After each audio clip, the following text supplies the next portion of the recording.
حدیث میں آتا ہے، اللہ کے نبی علیہ السلام فرماتے ہیں اللہ تعالیٰ قیامت کے روز نوح علیہ السلام کو اپنے سامنے بلائے گا اور ان سے سوال کرے گا، کیا آپ نے میری تعلیمات اور میرے احکامات اپنی امت تک کے پہنچا دیے تھے؟ تو نوح علیہ السلام اللہ تعالیٰ سے کہیں گے کہ ہاں میں نے پہنچا دیے تھے۔ پھر اللہ تعالیٰ نوح علیہ السلام کی امت کو بلائے گا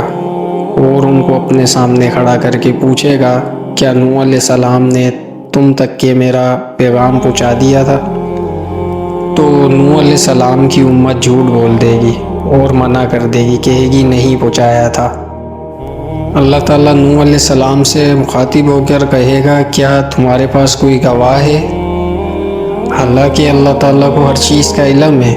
کہ نوح علیہ السلام نے پہنچا دیا تھا، لیکن اللہ تعالیٰ انصاف پسند ہے اور سب کے سامنے سچ کھولنا چاہتا ہے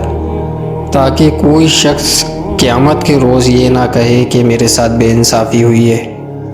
اور تمام امتوں کا سچ اور جھوٹ اللہ تعالیٰ واضح کرنا چاہتا ہے قیامت کے روز۔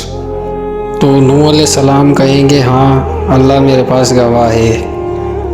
محمد صلی اللہ علیہ وآلہ وسلم اور ان کی امت۔ پھر اللہ کے نبی فرماتے ہیں اللہ تعالیٰ تم لوگوں کو بلائے گا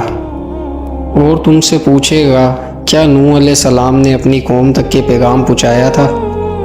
تو تم گواہی میں کہو گے کہ جی ہاں پہنچایا تھا، کیونکہ ہم نے قرآن میں پڑھا ہے کہ نوح علیہ السلام نے اپنی قوم تک کے پیغام پہنچایا تھا، قوم ہی گمراہ ہوئی تھی، اور وہاں وہی شخص گواہی دے گا جس کا تعلق قرآن سے ہے، جس نے قرآن کو پڑھا ہے۔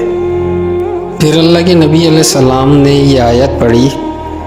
اس طرح ہم نے تمہیں امت وسیعت بنایا ہے تاکہ تم لوگوں پر گواہ ہو جاؤ اور رسول تم پر گواہ ہو جائیں۔